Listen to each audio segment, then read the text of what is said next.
आप देख रहे हैं फर्स्ट बिहार झारखंड न्यूज और मैं हूं आपके साथ मोना तिवारी। अब तक की सबसे बड़ी खबर हम आपको बता रहे हैं। भाजपा नेता सुरेंद्र प्रसाद हत्याकांड का पटना पुलिस ने खुलासा कर दिया है। जी हां, बिल्कुल सही सुन रहे हैं आप।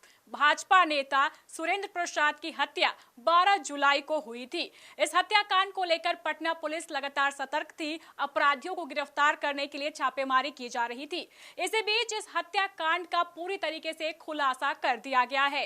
इसको लेकर एसपी पूर्वी ने बताया है कि किस तरीके से 2 लाख रुपए की सुपारी दी गई थी और इस घटना की पूरी तरीके से जो गुत्थी है वो सुलझा दी है पटना पुलिस ने।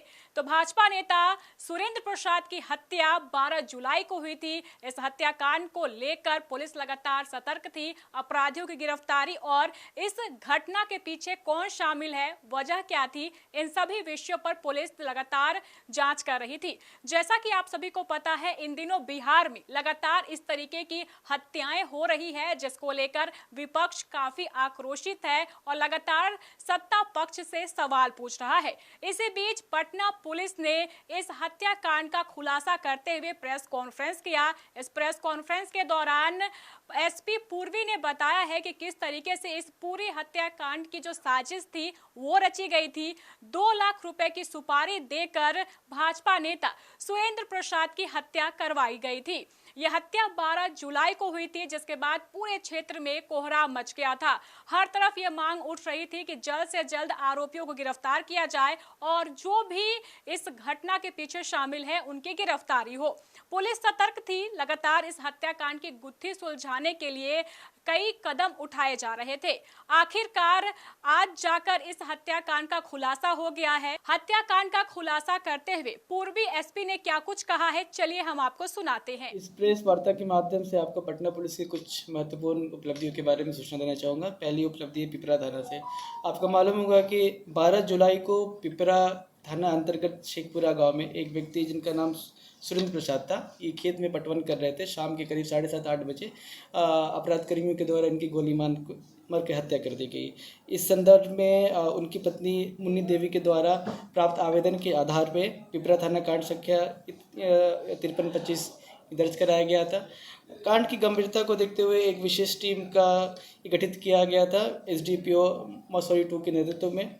इस टीम के द्वारा सूचना संकलन किया गया, तकनीकी अनुसंधान किया गया और भी हर पहलू पे अनुसंधान करते हुए इस कांड का उद्भेदन किया गया। और इसमें जो मुख्य अभियुक्त निकल कर आया, जिसने उस व्यक्ति को गोली मारी थी, जिसका नाम रतन कुमार पिता जीतू पासवान, इसे कल गिरफ्तार कर लिया गया। इसने अपने स्वीकृति बयान में स्वीकार भी किया है कि इसने अपराध किया है। इसके निशानदेही पे एक कट्टा और एक जिंदा कारतूस भी बरामद हुआ है और इसके एक कथन अनुसार ही ये हथियार और इसके साथ साथ एक पिस्टल भी घटना में इस्तेमाल हुआ था। और भी इसके कुछ सहयोगी थे इस घटना में, जिसके बारे में अभी ये अनुसंधान ये चल रहा है। कुछ और नाम निकल कर आ रहे हैं। उनकी गिरफ्तारी के लिए भी हम रेड छापेमारी कर रहे हैं। और इस घटना का कारण इनके द्वारा बताया गया है कि ग्रामीण स्तर की राजनीति को लेकर यह घटना कारित की गई थी।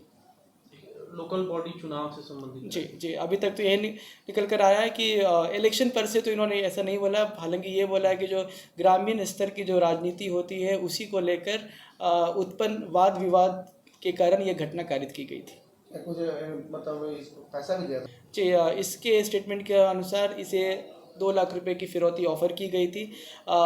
ये परंतु इसे बहुत कम रुपए अभी एडवांस के रूप में मिले थे।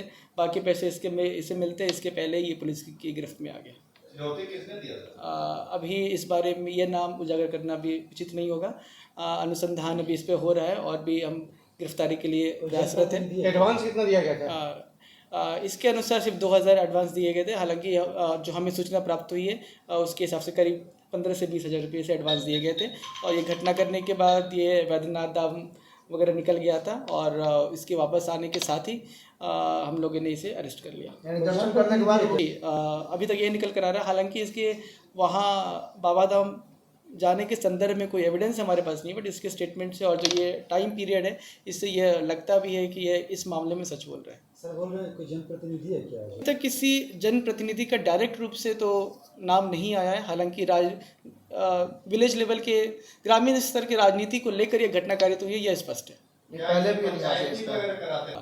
जी, यह व्यक्ति ग्रामीण राजनीति से जुड़े हुए थे और काफ़ी वोकल टाइप के थे। वो लोगों की बात सुनते थे, रखते थे, बाकी जनप्रतिनिधियों तक ये पहुंचाते थे, यह पता चला अनुसंधान में। बीजेपी नेता से क्या जुड़ा? जी, जैसे कि मैंने आप लोगों को पहले ही बताया था कि यह निकल कर आया था कि ये बीजेपी पार्टी के लिए जो मृतक है ये उसके कार्यकर्ता थे। हालांकि कोई ऑफिस होल्ड नहीं करते थे, बट ग्रामीण स्तर पे बीजेपी के लिए काम करते थे और उनके कार्यकर्ता आप बोल सकते हैं। मारने वाले का इतिहास भी है कुछ? मारने वाले का आपराधिक इतिहास अभी तक हम खंगाल रहे, अभी तक हमें ऐसा कुछ मिला नहीं है। इनकी उम्र करीब 19-20 वर्ष है, तो और अभी तक इनका कुछ लिस्ट मिला नहीं। करता क्या है सर ये? ये कुछ खास नहीं करते थे। ये उसी वहाँ पे एक किराए की दुकान पे किराए के मकान में अपने परिवार के साथ रहा करते थे। कुछ खास ऐसा नहीं करते थे जो हम बता किसी सकें। पार्टी वगैरह का समर्थक भी है आप किसकी बात कर रहे हैं? जो पकड़ा गया आरोपी? हत्यारा। इस संदर्भ में कोई भी एविडेंस अभी नहीं है हमारे पास। तो सुना आपने इस हत्याकांड को लेकर एसपी पूर्वी ने क्या कुछ कहा। तो आज इस हत्याकांड का पूरी तरीके से खुलासा हो गया है। 12 जुलाई को इस हत्याकांड को अंजाम दिया गया था, जिसके बाद पूरे क्षेत्र में कोहराम मच गया था। भाजपा नेता सुरेंद्र प्रसाद को गोली मार दी गई थी, जिसके कारण उनकी मौत हो गई थी। इस हत्याकांड का खुलासा करते हुए पुलिस ने क्या कुछ कहा वो भी आपने सुना है, और आज इस हत्याकांड का पूरी तरीके से खुलासा हो गया है। ये पुलिस की बड़ी कार्रवाई मानी जा रही है। गोल, जहां 27 वर्षों के सफर में 17,000 से भी अधिक छात्रों ने डॉक्टर एवं इंजीनियर बनकर भरे सफलता की ऊंची उड़ान, जहां साधारण छात्र भी बिहार टॉपर्स बनकर बना रहे इतिहास। दूरदर्शी शिक्षाविद श्री बिपिन सिंह के मार्गदर्शन में मेडिकल एवं इंजीनियरिंग के लाखों छात्रों के लिए आशा की किरण के रूप में गोल, द रिजल्ट फैक्ट्री